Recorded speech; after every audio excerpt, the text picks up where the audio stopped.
Hello everyone, welcome back to my YouTube channel create learner. तो देखो, हम लोग इंडियन पॉलिटी को आगे कंटिन्यू करते हैं। फंडामेंटल राइट्स को हम लोग पढ़ रहे थे और हमने फंडामेंटल राइट्स में आर्टिकल 15 तक पढ़ लिया था।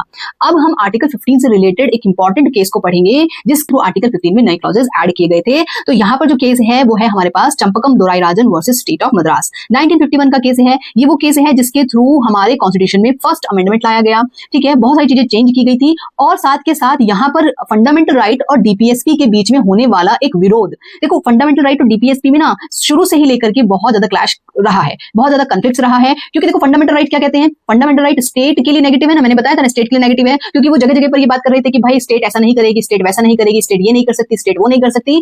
और जबकि डीपीएसपी बात करती है कि स्टेट को ऐसा करना चाहिए, स्टेट को वैसा करना चाहिए। ठीक है, तो इसका मतलब ये है कि फंडामेंटल राइट और डीपीएसपी में शुरू से ही बहुत ज्यादा कॉन्फ्लिक्ट्स रहे हैं। ये केस भी उस एक इंपॉर्टेंट कॉन्फ्लिक्ट को शो करता है। ठीक है, तो जब भी कभी ऐसा कुछ क्वेश्चन भी आता है ना आपके पास में फंडामेंटल राइट और डीपीएसपी को लेकर के, तो आप इस केस को भी मेंशन कर सकते हो। ठीक है, तो देखो केस क्या था।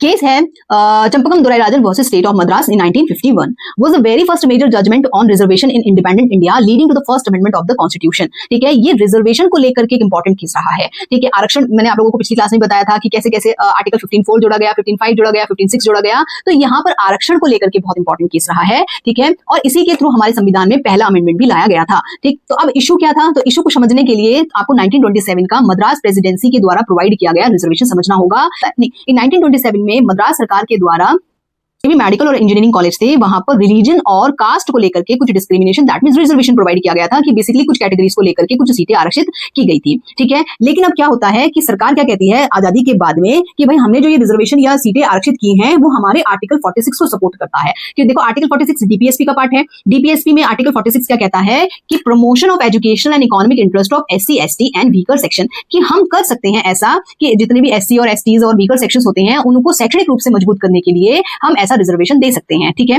दे दिया गया रिजर्वेशन। अब केस क्या आता है कि एक महिला है चंपकम दोराईराजन, जो जिनके बहुत अच्छे मार्क्स आने के बावजूद भी एडमिशन उनका नहीं हो पाता है किसी भी मेडिकल कॉलेज में। तो वो article 14 that means equality before the law, article 15 जो आपका डिस्क्रिमिनेशन ग्राउंड्स, डिस्क्रिमिनेशन नहीं किया जाना चाहिए राज्य को रिलीजन कास्ट के बेसिस पे 5 ग्राउंड्स बताए थे ना मैंने आप लोगों को। ठीक है, और साथ के साथ आर्टिकल 29(2) को लेकर के कोर्ट में पिटीशन फाइल करती हैं। ठीक है, तो आर्टिकल 29(2) क्या है? आर्टिकल 29(2) कहता है कि भाई राज्य से कोई भी फंडेड हो, पूरी तरीके से फंडेड हो या पार्शली फंडेड हो, ऐसी कोई भी एजुकेशनल इंस्टीट्यूशन में रिलीजन के बेसिस पर, मूल वंश के बेसिस पर, जाति कास्ट के बेसिस पर और भाषा, यहां पर एक और चीज ऐड हो जाती है, भाषा के बेसिस पर राज्य डिस्क्रिमिनेशन नहीं कर सकता है। ठीक है, तो दैट मींस बेसिकली क्या है, रिलीजन और कास्ट की बात तो 29(2) में भी कही गई है ना। तो यहाँ पर मद्रास का जो ऑर्डर था, मद्रास सरकार का जो ऑर्डर था रिजर्वेशन को लेकर के, वो रिलीजन और कास्ट के बेसिस पर रिजर्वेशन देता है। लेकिन यहाँ पर चंपकम दोराईराजन का कहना था कि भाई ये हमारे आर्टिकल 14, आर्टिकल 15, आर्टिकल 29(2) का वायलेशन है, तो ये जो रिजर्वेशन है ये इसको खत्म कर दिया जाना चाहिए। ठीक है,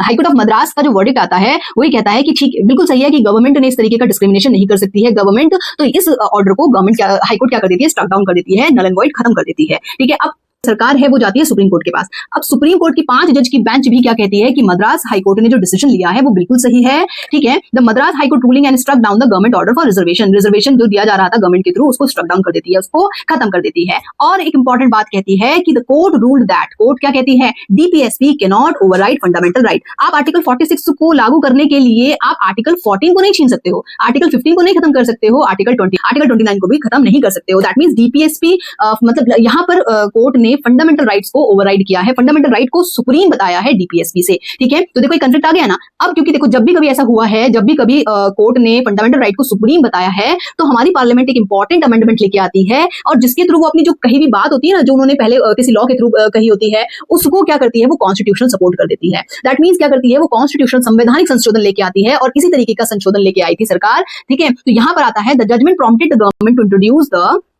फर्स्ट कॉन्स्टिट्यूशनल अमेंडमेंट एक्ट 1951। ठीक है, तो इस तरीके से हमारे संविधान में पहला अमेंडमेंट जोड़ा गया था और इस अमेंडमेंट के थ्रू आर्टिकल 15(4) जुड़ता है। तो आर्टिकल 15(4) क्या कह रहा था कि जितने भी पब्लिक एजुकेशन इंस्टीट्यूशन है वहां पर एससी एसटीज को सीटें आरक्षित की जाएंगी, दैट मींस उनके लिए कोटा निर्धारित किया जाएगा। तो आप लोगों को आर्टिकल ये Champakam Dorairajan versus state of Madras का केस समझ में आया होगा कि यही वो केस है जिसकी वजह से आर्टिकल 15(4) जुड़ा था और यही वो केस है जिसकी वजह से आर्टिकल फर्स्ट अमेंडमेंट जुड़ा था हमारे कॉन्स्टिट्यूशन में। ठीक है, क्लियर हुआ? चलो, केस समझ में आया हो तो प्लीज चैनल को लाइक शेयर सब्सक्राइब जरूर कीजिएगा और कमेंट में जरूर बताइएगा कि आपको वीडियो कैसी लगी है। Thank you.